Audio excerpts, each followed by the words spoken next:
This was the first NXT UK Takeover special, NXT Takeover Blackpool. It's been tough for me to keep up with the NXT UK shows week to week, especially with them doubling up on them every week. It's too much for me to keep track of with everything else. But I knew enough of the key stories going into their first Takeover show here, so I knew what was going on. But I feel like even if I went into this show dark, I didn't know who anybody was. Didn't know what the main storylines were going into the show. I still feel like you can watch this, and just objectively, I don't see how anybody could come out of this show thinking it was anything other than overall an excellent show. The action, the atmosphere, the energetic crowd, it all made for a special show. And I love the Empress Ballroom. I said this earlier, just as a venue for wrestling events, I love it. It reminds me of the old Royal Albert Hall show that WWE did many years ago. It reminds me a little bit of the Hammerstein Ballroom here in New York, with the balcony and just a great intimate venue. I thought the opener to crown the first ever NXT UK Tag Team Champions was the best match on the entire show. Zach Gibson and James Drake beating Mustache Mountain, Tyler Bate, and Trent Seven. Bate and Seven even donned new tights as a tribute to the British Bulldogs. They even busted out a combination running power slam, diving headbutt spot in their honor.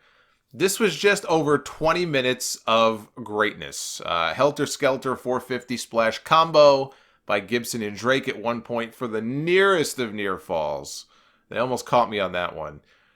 Double Shankly Gates with Seven trapped by Zach Gibson. Drake had applied the same move to Tyler Bate when Bate came in to make the save. Tyler Bate, the little beast that he is, muscles Drake up onto his shoulders and basically gives him a Death Valley driver. He just dumped him into Gibson to break up the submission attempt. The best spot of the match, maybe the night, came when Gibson had Tyler Bate on his shoulders on the outside of the ring. Bate was on the apron. Gibson came up under him. So now he's got him on his shoulders in like a doomsday device position, right? He's just waiting. And Drake does a tope out of the ring, basically into a doomsday device, and clotheslines Tyler Bate inside out on the floor. That was awesome. Gibson and Drake then hit their Ticket to Mayhem finish for the win. They are the new first ever NXT UK Tag Team Champions. This was, in my opinion, the match of the night. Travis Banks and Jordan Devlin never got started. Devlin had attacked him earlier in the day, hurt Banks' left knee in the process. Devlin attacked him before the bell here when Travis Banks had come down to the ring, to the point where Banks had to be carried to the back. And that paved the way for Finn Balor to make a surprise appearance as a substitute opponent for Jordan Devlin, the man that Balor helped train. That was the backstory here. Devlin is a student of Finn Balor. Balor just got a monster reaction when he walked out. Just felt like a total superstar. When the two of them came face to face at the start of the match, I immediately thought of that Spider-Man meme. You just really couldn't tell these two apart. By the way, Travis Banks is not really injured. This was just an angle done. They wanted to get Balor somehow on the show as a surprise. And so this was their way of doing that. Their feud. Otherwise, their feud will continue between Devlin and Banks. I thought it was a good match. It was a good match, solid match. Balor picked up the win with the coup de grace, which, I mean, come on, as if there was ever any doubt. They're not going to have Jordan Devlin pinning their first ever Universal Champion who supposedly is in line for a big push, even though I'll believe it when I see it. So, a good match here and a very nice, very cool surprise for the live crowd. We had Dave Mastiff and Eddie Dennis, no disqualification. I marvel at the things that Mastiff can do at his size. But also, here in this match, some of the ways that Eddie Dennis was able to move that weight around. He held Mastiff up at one point for a razor's edge. He doesn't really look that strong. He's kind of a tall guy, Dennis is. But he was able to show off his own strength here in this match. This was the obligatory garbage match on the show. You had stairs and chairs and kendo sticks and tables, and that's all well and good, but it was those strength spots that they did that I liked the most. Mastiff won after hitting a cannonball in the corner on Dennis through a table that had been propped up in the corner, and so Mastiff picks up the win. A good match. It was exactly what you would have expected given the stipulation. When I call it a garbage match, I'm not saying the quality of the match was garbage, but just your typical match with weapons and plunder. But it was the added thing of having somebody as big as Mastiff, who I think they billed at 320 and change, being able to not just be moved around, but also to move around and do the things he does is very impressive. They showed Kaylee Ray and Jazzy Gabbert from the first Mae Young Classic sitting in the crowd. Both are apparently signed. And Jazzy Gabbert being back is a really cool story because if you remember, she was in the first Mae Young Classic, got a great response at Full Sail. That caught me off guard. I mean, I knew she looked kind of big and intimidating compared to some of the other women, but it kind of caught me off guard. Like, wow, this woman got like a superstar reaction. What's going on here? And she had a contract offer from WWE. She was going through the medicals, and they found something, I think, with her neck. They found that she was injured. They rescinded the contract offer. I mean, put yourself in her shoes. You're about to realize your dream, sign a contract with WWE, and it literally gets taken away from you. And anyway, she had surgery, and she's, I guess, all recovered now, and now she's being given a second chance, and that's really cool. Toni Storm and Rhea Ripley for the NXT UK Women's Championship. This was the first public appearance for Toni Storm, at least in WWE. Since all that bullshit with the leaked photos and she deleted all of her social media accounts and it was right back to business. You know, I said at the time, it's not going to, it shouldn't, and I don't think it'll affect her career. It's just an embarrassing thing she'll have to get over, but she'll be fine. She'll probably be back on social media even before long. But if you remember, it was Rhea Ripley who beat Toni Storm in the finals of the tournament to win the championship last year, although it took many months for that to finally air on television. That was when Storm suffered a back injury. And I'm still not sure to this day how much of that was part of the work and how much of that may have been real. I do know that she was forced to pull out of some indie appearances right after that because the belief was that she was hurt. You know, they just didn't know how serious the back injury was. Thankfully, it turned out not to be too serious. But given the outcome here, I kind of wonder if it was a case where the finish was changed on the fly in that tournament. And it was supposed to be Toni Storm winning, but instead they went with Rhea Ripley. And then here they just got the belt back on Toni at their first opportunity because that was the original idea. I don't know. I'm just spitballing here. I have nothing to back that up. Toni did win the Mae Young Classic. So it could have just as easily been a case where, hey, we want Toni Storm to win the Mae Young Classic, but we don't want her to win 2 tournaments, within 2 months of each other. So let's have Rhea win here, Toni will win there, and then eventually we'll put the belt on her. It may have just been a case of that. Anyway, I thought this was a good match. I got a little bored when they went through these stretches early on with Rhea just in control, working over Toni. I was, I was like, all right, come on already. We get the point here. But then it picked up. It took 2 Storm Zeros from Toni Storm to secure the victory and become the new champion. Nice moment for her, at a time when she probably needs it, given the last few weeks that she's had. And in the main event, it was Pete Dunne defending his United Kingdom Championship against Joe Coffey.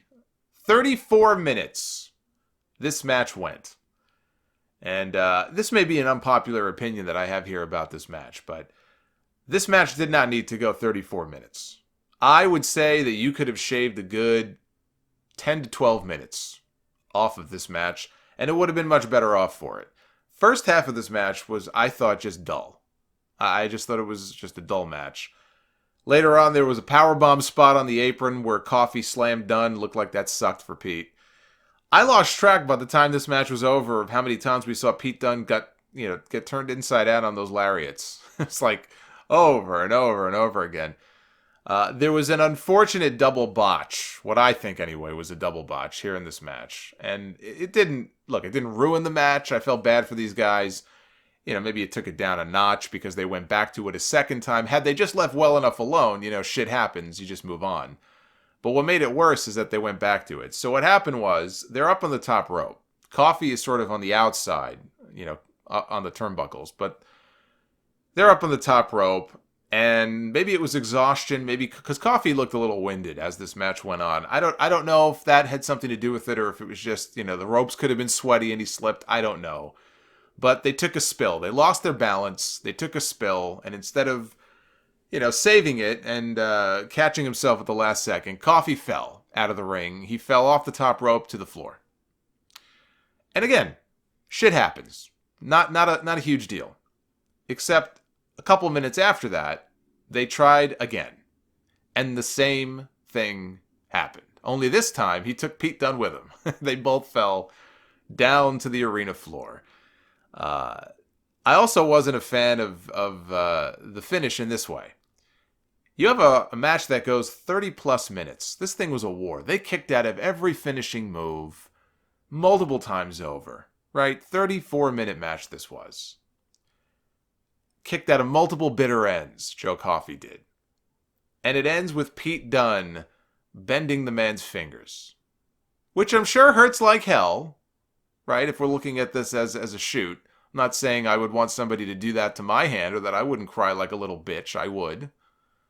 But after what we had just seen, for 34 minutes, it ends with him bending the man's fingers and him submitting. I don't know. It just felt very anticlimactic to me. It was still a good match. I don't want people to think I'm just shitting all over the match. I think overall, and the crowd was certainly into it. I mean, they gave this match a big fight feel. They didn't turn on it even when they had the little, the botches there. So the crowd made the match feel even more special. If I gave out star ratings, which I don't do, but if I did, if I gave that opening tag team match 4.5 stars, which I think is fair, because I think it was the best match on the show. If I gave that thing 4.5 stars, I'd probably be willing to go as high as 4 on this. Maybe a shade under, maybe 3 3/4. That's still pretty good. But it just felt like they were stretching this out to be an epic. And it fell just short of that. So Pete Dunne wins. His reign of terror continues as the UK champion, 600 plus days. They put the copyright up on the screen. They pulled a Tommaso Ciampa here, where you think the show's about to go off the air, but wait, there's more.